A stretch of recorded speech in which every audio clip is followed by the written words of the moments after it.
সুস্থ এবং ধনী হতে চাইলে নবীজির শিখানো দুইটি আমল করুন, দেখবেন আপনি সুস্থ থাকতে পারবেন এবং আপনি ধনীও হতে পারবেন, সম্পদশালী হতে পারবেন। এটা নবীজি সাল্লাল্লাহু আলাইহি ওয়াসাল্লাম নিজে শিখিয়ে দিয়েছেন। এই দুইটা আমলের মাধ্যমে কিন্তু আপনি আল্লাহর নৈকট্য অর্জন করতে পারবেন, দুনিয়াতেও ভালো থাকতে পারবেন, আখিরাতেও ভালো থাকতে পারবেন। এক নাম্বার হচ্ছে এশার নামাজের পরে দেরি না করে তাড়াতাড়ি ঘুমিয়ে যাওয়া। নবীজি সাল্লাল্লাহু আলাইহি ওয়াসাল্লাম এশার নামাজের আগেই খাওয়া দাওয়া করতেন এবং এশার নামাজ পড়েই তিনি দুনিয়াবি আর কোনো কাজ করতেন না, কিছু আমল করে তিনি সাথে সাথে ঘুমিয়ে যেতেন।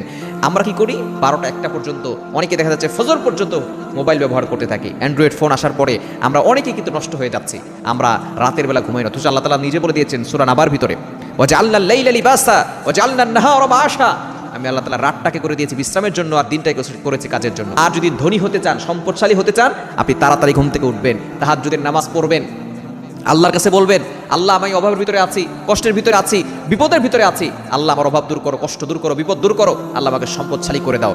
এই ফজরের নামাজ তারপরে পড়বেন। যে ব্যক্তি ফজর পড়লো তার জীবনে বরকত আসলো।